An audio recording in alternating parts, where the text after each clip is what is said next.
በአምስት ግንባሮች ከባድ ውጊያ ፈንድቷል። ጦሩ ዘመቻ ላይ ነው። ከጫፍ ኢትዮጵያ ድንበር እስከ መሃል ሀገሪቱ የደረሰ ትንቅንቅ እየተደረገ ነው። የድሮን ጥቃቶች ከመቼውም ጊዜ በላይ በጨመረ ሁኔታ እየተፈጸሙ ሲሆን ሁለት የጦር መሳሪያ ማከማቻ መጋዘኖች ወድመዋል። የረገፉ ወታደሮችን ቁጥር አሞራ ይቁጠረው። ከ4 በላይ ታንኮችና በርካታ ወታደራዊ ተሽከርካሪዎች ወድመዋል። ዘመቻውም ገና እንደቀጠለ ነው። ከመቼ የወጣውን በአምስት ግንባሮች የተደረገውን ውጊያ በዝርዝር እናስቃኛቸዋለን። ጄኔራል ጻድቃንና ጌታቸው ረዳ ከፕሪቶሪያ ስምምነት በኋላ ከፌዴራል መንግስት ጋር ሚስጥራዊ ስምምነት ተፈራርመዋል ሲል ህወሓት ከሰሰ።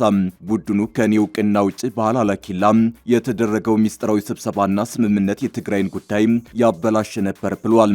የህወሓት ከፍተኛ አመራር እስከዛሬ ያልተናገሩትን አለ ዛሬ ጊዜው ነው ሲሉ የተናገሩትን ሚስጥር እናስደምጣቸዋለን።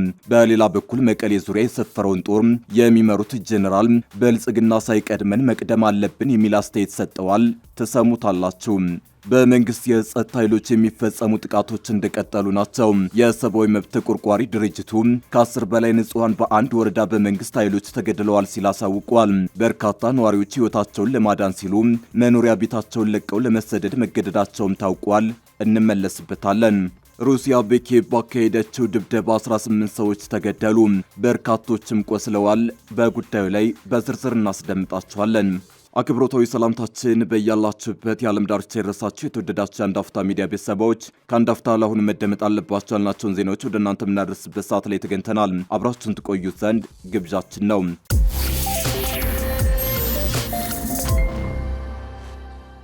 በአምስት ግንባሮች ከባድ ውጊያ ፈንድቷል። ጦሩ ዘመቻ ላይ ነው። ከጫፍ ኢትዮጵያ ድንበር እስከ መሃል ሀገሪቱ የደረሰ ትንቅንቅ እየተደረገ ነው። የድሮን ጥቃቶች ከመቼውም ጊዜ በላይ በጨመረ ሁኔታ እየተፈጸሙ ሲሆን ሁለት የጦር መሳሪያ ማከማቻ መጋዘኖች ወድመዋል። የረገፉ ወታደሮችን ቁጥር አሞራ ይቁጠረው። ከ4 በላይ ታንኮችና በርካታ ወታደራዊ ተሽከርካሪዎች ወድመዋል። ዘመቻውም ገና እንደቀጠለ ነው። ከመቼ የወጣውን በአምስት ግንባሮች የተደረገውን ውጊያ በተመለከተ ሱዳን ትሪፖን ሰፊ ዘገባ ይዞ ወጥቷል። ወደ ኢትዮጵያ ድንበር ይበልጥ እየተጠጋ ያለው የሱዳን ጦርነት ቀጥሏል። የአልቡርሃን ጦር መጠነ ሰፊ ዘመቻ መወጁን ተከትሎ በአምስት ግንባሮች ከባድ ውጊያ እየተደረገ ነው። ውጊያው በአየር ኃይል ጭምር የታገዘ ሲሆን ሲቪላኖችን ጭምር ጭዳ እያደረገ ነው። የሱዳን ጦር ባለፉት 2 ሳምንታት ውስጥ የፈጣን ድጋፍ ኃይሎች ንብረት የሆኑ ወደ 224 የሚጠጉ የጦር መኪኖችን እንዲሁም የጥይትና የነዳጅ መጋዘኖችን ማውደሙን ይፋ አድርጓል። ወታደራዊ ዘመቻዎቹ በአምስት ግዛቶች ማለትም በአምስት ግንባሮች ውስጥ የተካሄዱ ሲሆን ይህም በሁለቱ ተፋላሚ ወገኖች መካከል እየተባባሰ የመጣውን ግጭት የሚያሳይ ነው። በቅርብ ወራት ውስጥ ሁለቱም ወገኖች በሰው አልባ አውሮፕላኖች ጥቃት ላይ ያላቸውን ጥገኝነት የጨመሩ ሲሆን በኮርዶፋን በዳርፉርና በኢትዮጵያ ድንበር በብሉ ናይል አካባቢዎች እንዲሁም በዋይት ናይል ግዛት ውስጥ ከፍተኛ የአየር ላይ እንቅስቃሴ መመዝገቡ ተገልጿል። እነዚህ የድሮን ጥቃቶች በደርዘን የሚቆጠሩ ሲቪሎች ላይ ጉዳት ያደረሱ ሲሆን እንደ ሆስፒታሎች፣ ትምህርት ቤቶችና የውሃ ተቋማት ላይ ያሉ የህዝብ መሰረተ ልማቶች ላይም ከባድ ውድመት አስከትሏል። የጦሩ ቃል አቀባይ በሰጡት መግለጫ የታጠቀው ኃይልና አጋር ቡድኖች ከሰኔ 15 እስከ ሰኔ 30 ባለው ጊዜ ውስጥ ተከታታይ የጦር ሜዳ ስኬቶችን ማስመዝገባቸውን ተናግረዋል ሲል ሱዳን ትሪፖን ዘግቧል።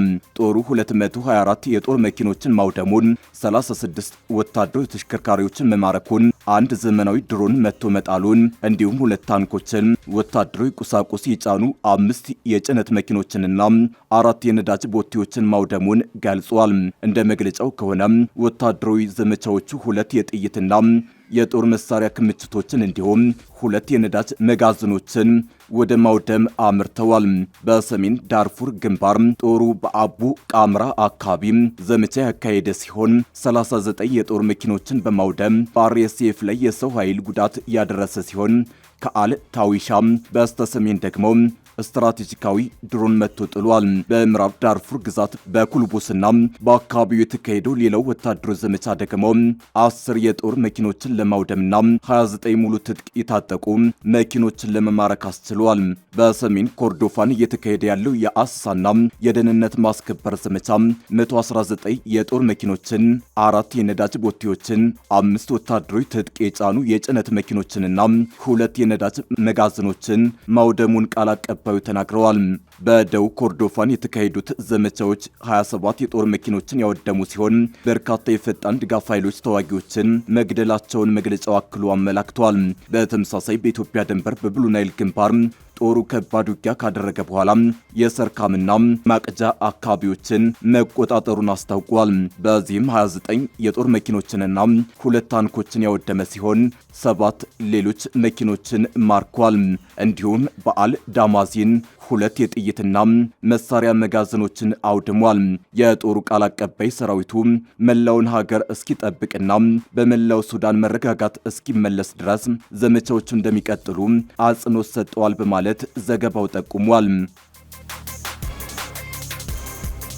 ጄኔራል ጻድቃንና ጌታቸው ረዳ ከፕሪቶሪያ ስምምነት በኋላ ከፌዴራል መንግስት ጋር ሚስጥራዊ ስምምነት ተፈራርመዋል ሲል ህወሓት ከሰሰ።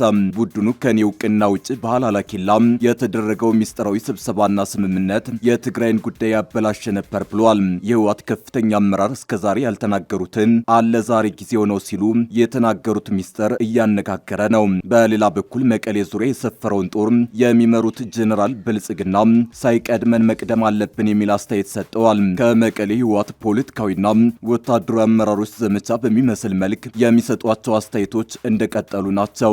ከሰሞኑ ጄኔራል ማሾ በየነ፣ ደብረጽዮን ገብረ ሚካኤል፣ ፈትለወርቅ ገብረ እግዚአብሔር ሞንጀሪኖ፣ አማኑኤል አሰፋ ጠንከር ያሉ አስተያየቶችን ሲሰጡ ተደምጠዋል። ደብረጽዮን ጦርነቱ እኮ ተጀምሯል ሲሉ፣ ሞንጀሪኖ በበኩላቸው ትግራይ በመከላከያ ሰራዊት ተከባለች፣ ጦር በዙሪያችን ተሰማርቷል በማለት ተደምጠዋል።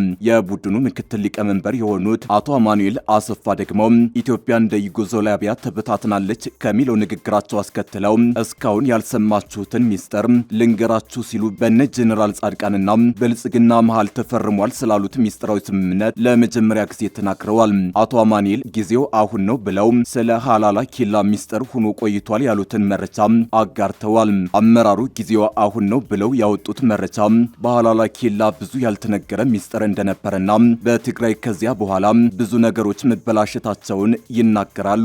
ከጦርነቱ በኋላ ለመጀመሪያ ጊዜ የህወሓት አመራሮች ከጠቅላይ ሚኒስትር አብይ አህመድ ጋር በሐላላ ኬላ ፊት ለፊት መገናኘታቸው የሚታወስ ነው። በወቅቱ ከፕሪቶሪያ ስምምነት መፈረም ማግስት ጌታቸው ረዳ፣ ጄኔራል ታደሰ ወረደ፣ ጄኔራል ጻድቃን ገብረትንሳይ በሐላላ ኬላ ከጠቅላይ ሚኒስትር አብይና ከቁልፍ ባለስልጣናት ጋር ተገናኝተው ተወያይተዋል። በሐላላ ኬላ የተደረገው ውይይት ይዘቱ ምን እንደሚመስል እስካሁን አይታወቅም። በወቅቱ ስብሰባው ከጦርነቱ በኋላ የመጀመሪያ አይን ገላጭ ግንኙነት እንደሆነ ቢገለጽም ህወሓት ጉድ የተሰራሁት ከሐላላ ኬላው ስብሰባ በኋላ ነው ሲል በዛሬው ዕለት በአመራሩ በኩል ተናግሯል። ከዚያ ስብሰባ በኋላ በትግራይ ክልል ብዙ ነገሮች መፍረሳቸውን አማኑኤል ተናግረዋል። አቶ አማኑኤል ተደብቆ ቆይቷል ስላሉት ስብሰባ ሲናገሩ ሐላላ ኬላ ዝም የተባለ ብዙ ሊጻፍለትና ብዙ ሊነገርለት የሚገባ ነገር ነው። ብዙ ይፋ ያልወጣ ሐላላ ኬላ ከተደረገው ነገር በኋላ በትግራይ ውስጥ ብዙ ነገር ፈርሷል ብለዋል። ስለ ሐላላ ኬላው ስብሰባ ህወሓት በወቅቱ ያልደረሰበት ነገር እንደነበር የጠቆሙት አማኑኤል ከዚያ በኋላ እዚያ የተደረጉ ስምምነቶች እንዳሉ ያረጋግጣል ብለዋል። ነገር ግን ስለ ስምምነቱ በዝርዝር ከመግለጽ ተቆጥበዋል። ጌታቸው የኢትዮጵያ መንግስት በትግራይ ላይ ጣልቃ መግባት እንዲችል ጊዜያዊ አስተዳደር እንዲኖር እንዲመሰረት የተስማሙትም በዚያ ስብሰባ መሆኑን ጠቁመዋል። ሁኔታውን ሲገልጹ በወቅቱ ስብሰባው ላይ የተገኙት አመራሮች እዚያ ጎራ ለይተው ወጥተው ከድተውናል የሚል ክስ አቀርበዋል። ከሐላላ ኬላው ስብሰባ በኋላ የተመሰረተው ጊዜያዊ አስተዳደር በነጌታቸው ረዳ፣ ጄኔራል ጻድቃንና ጄኔራል ታደሰ እየተመራ የብልጽግና መዋቅር ሆኖ አገልግሏል ብለዋል። በወቅቱ እንደ ህወሓት እንካችሁ ተብለን የተሰጠንን አሜን ብለን መቀበላችን ትልቅ ውድቀት ነው ሲሉ አማኑኤል በጸጸት ተናግረዋል። ታዲያ ይህንን ተከትሎ ህወሓት ከ3 ዓመት በኋላ የሐላላ ኬላን ስብሰባ ለውድቀቱ ምክንያት አድርጎ ማቅረቡ ግርታን ፈጥሯል። በዘይሴ ወረዳ በመንግስት የጸጥታ ኃይሎች በተፈጸመ ጥቃት 10 ሰዎች መሞታቸውን ኢሰመጉ ገለጸ። በደቡብ ኢትዮጵያ ክልል ጋሞ ዞን ዘይሴ ወረዳ በመንግስት ታጣቂ ኃይሎች በተፈጸመ ጥቃት የ10 ሰዎች ህይወት ማለፉን የገለጸው የኢትዮጵያ ሰብአዊ መብቶች ጉባኤ ኢሰመጉ ድርጊቱን በአስቸኳይ እንዲቆም ጥሪ አቅርቧል። ኢሰመጉ ዛሬ ሰኔ 5 ቀን 2018 ዓ.ም ባወጣው ጋዜጣዊ መግለጫ እንዳስታወቀው በዘይሴ ወረዳ በሚገኙ በተለያዩ ቀበሌዎች ውስጥ ከሰኔ 11 እስከ 22 ቀን 2018 ዓ.ም ድረስ በመንግስት የታጠቁ ኃይሎች በተፈጸመ ጥቃት የ10 ሰዎች ሕይወት አልፏል። በተጨማሪም በ3 ግለሰቦች ላይ የአካል ጉዳት፣ ጾታዊ ጥቃት፣ የንብረት ዘረፋና ውድመት እንዲሁም የጅምላ እስር መፈጸሙን ድርጅቱ ከአካባቢው ካሰባሰበው መረጃ ለማረጋገጥ መቻሉን ገልጿል። ከአካባቢው በተነሱና ምላሽ ባላገኙ የማህበረሰብ ጥያቄዎች ሳቢያ እየተባባሰ በመጣው በዚህ ጥቃት ምክንያት በርካታ ነዋሪዎች ሕይወታቸውን ለማዳን ሲሉ መኖሪያ ቤታቸውን ለቀው ለመሰደድ መገደዳቸውን መግለጫው ያስረዳል። ኢሰመጉ ቀደም ሲል በየካቲት ወር 2018 ዓ.ም በተመሳሳይ መልኩ ጥሪ አቅርቦ የነበረ ቢሆንም የሰብአዊ መብት ጥሰቱ አሁንም ተጠናክሮ መቀጠሉን ገልጿል። ጉዳዩን አስመልክቶም ከአርባ ምንጭ ዙሪያ ወረዳ አስተዳደር መረጃ ለማግኘት የተደረገው ጥረት እስካሁን ባይሳካም ወደፊት ተጨማሪ ምርመራዎችን በማድረግና የወረዳውን ምላሽ በማካተት ዝርዝር መረጃዎችን ይፋ የሚያደርግ መሆኑን አስታውቋል። በመጨረሻም የኢትዮጵያ ሰብአዊ መብቶች ጉባኤ ኢሰመጉ የተለያዩ ጥሪዎችን አስተላልፏል። የደቡብ ኢትዮጵያ ክልልና የጋሞ ዞን የጸጥታ አካላት የንጹሐንን ደህንነት የመጠበቅና የሰብአዊ መብቶችን የማክበር ኃላፊነታቸውን እንዲወጡ የጸጥታ አካላት በወንጀል የሚፈልጓቸውን ግለሰቦች በቁጥጥር ስር አውለው ፍትህ የማግኘት መብታቸውን እንዲያከብሩ በክልሉ የሚነሱ ጥያቄዎችን ሕግን በተከተለና ማህበረሰቡን ባሳተፈ ሰላማዊ መንገድ እንዲፈቱ በዘይሲ ማህበረሰብ ላይ እየተፈጸመ ያለው የሰብአዊ መብት ጥሰት በአስቸኳይ እንዲቆም ተገቢው ትኩረት ተሰጥቶት በአካባቢ በደረሱ ጥሰቶች ላይ አፋጣኝ ማጣራት ተደርጎ ጥፋተኞች ለሕግ እንዲቀርቡ አበክሮ ጠይቋል። ሩሲያ በኪየቭ ላይ በፈጸመችው መጠነ ሰፊ ጥቃት ቢያንስ 18 ሰዎች ተገደሉ። የሩሲያ ኃይሎች በኪየቭ ላይ በፈጸሙት መጠነ ሰፊ የድሮንና የሚሳኤል ጥቃት ቢያንስ 18 ሰዎች መገደላቸው ታውቋል። በጥቃቱ ከተገደሉት በተጨማሪም 90 ሰዎች ጉዳት እንደደረሰባቸው ተገልጿል።